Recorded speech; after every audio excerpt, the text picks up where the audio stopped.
करने जा रहे हैं यहाँ पर आपके नवोदय की। अगर हम बात करें, या आप देख पा रहे होंगे जवाहर नवोदय विद्यालय, है ना, मानव संसाधन विकास मंत्रालय, जो भी आप देख पा रहे हो।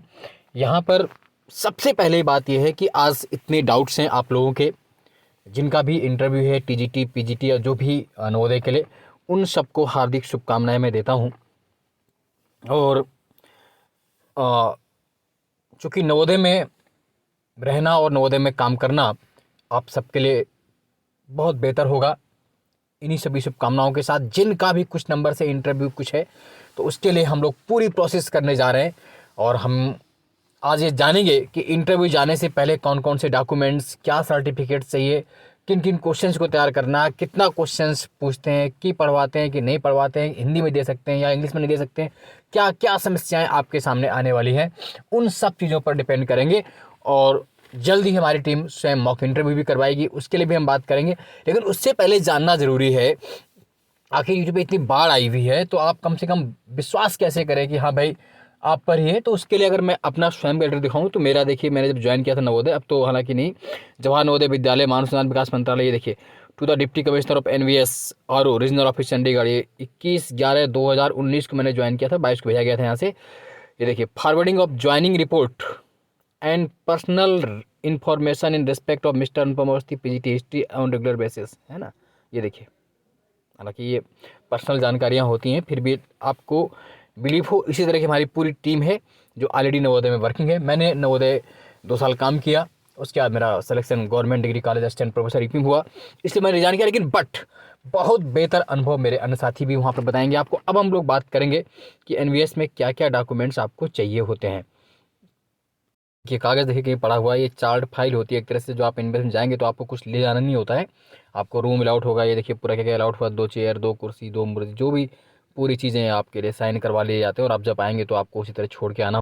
जेएनवी राजौरी की वो व्यूज़ हैं जहाँ पर मैं वर्किंग था, है ना। अगर आप देखें तो ये है ना, जो, तो अगर आप ये देख पा रहे हैं इन वादियों में जहाँ पर हम लोग रहते थे। खैर आइए हम अपने टॉपिक पर आएंगे। अगर हम लोग बात करें डॉक्यूमेंट्स की, और ये वो सुंदर दृश्य हुआ करते थे उस जेएनवी राजौरी के। ये देखिए जवाहर नवोदय विद्यालय लिखा हुआ है जहाँ पर हम लोग थे पहले पोस्टेड। अब आपके लिए क्या जानना ज़रूरी है, ये सबसे महत्वपूर्ण चीज़ें हैं कि आप क्या क्या, एक तो आप ये मान के चलिए क्लास 10th, कहाँ से, क्लास 10th से लेकर के आप उसके बाद आपने जो भी किया है, जहाँ तक आपकी योग्यता है, पीजी है, बीएससी है, एमएससी है, मान लीजिए आपकी एमएससी है, तो जो भी है, तो क्लास 10th से लेकर के 10th की आपकी मार्कशीट एंड सर्टिफिकेट, ऐसे 12th का मार्कशीट एंड सर्टिफिकेट, आपने बीए बीएससी बीकॉम व्हाटएवर जो भी किया है मान लीजिए, तो इसको तीनों वर्ष के आपके अंक पत्र, मार्कशीट और सर्टिफिकेट, तीनों वर्ष के अंक पत्र और मार्कशीट। आपने अगर पीजी किया हुआ है, पीजीटी में पीजी जाहिर सी बात किया है, तो पीजी के दोनों ईयर्स के आपके आपके प्रमाण पत्र, सर्टिफिकेट और आपकी मार्कशीट चाहिए। उसके अलावा आपने बीएड किया हुआ है, तो बीएड का आपको बीएड का भी देना पड़ेगा आपको, है ना, मार्कशीट और सर्टिफिकेट। इसके अलावा आपने जैसे टीजीटी में आपने सीटेट क्वालिफाई किया होगा, तो सीटेट का मार्कशीट। इसके अलावा मान लीजिए आपने नेट उसमें दिखाया हुआ है, जेआरएफ जो भी आपने दिखाया हो, तो अगर आप चाहें तो उसको ले जाएं। हालांकि वो इसेंशियल डिग्री नहीं है, इसेंशियल डिग्री आपकी बीएड और पीजी ही है पीजीटी के लिए, और टीजीटी के लिए आपका बीएड, सीटेट और आपका जो भी ग्रेजुएशन, इसेंशियल डिग्री। उसके बाद आप जिस कैटेगरी में आते हैं, SC, ST, OBC, EWS, general के लिए नहीं चाहिए, एससी, एसटी, ओबीसी और ईडब्ल्यूएस की सर्टिफिकेट अगर आपने उसमें अप्लाई किया, उसमें आपका सिलेक्शन हुआ है तो।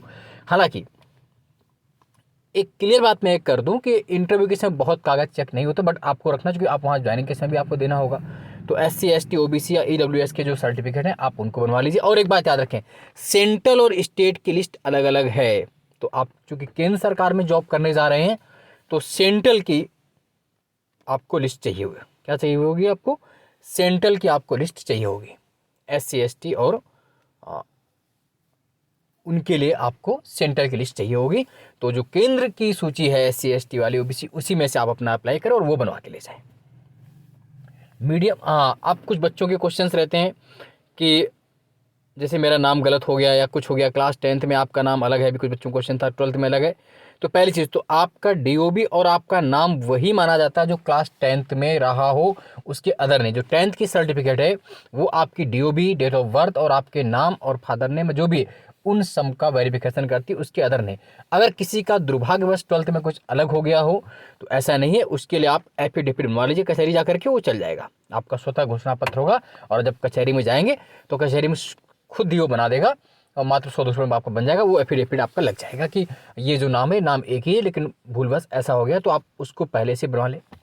अब जिनकी डिग्री नहीं आई है, मान लीजिए किसी की डिग्री नहीं मिली हुई है, जैसे आपको डिग्री चाहिए बीएससी और एमए एमएससी वाली, तो अगर डिग्री आपकी नहीं है तो आप उसके लिए प्रोविजनल बनवा लें, प्रोविजनल आपको मिल जाएगा, उससे आपका काम चल जाएगा।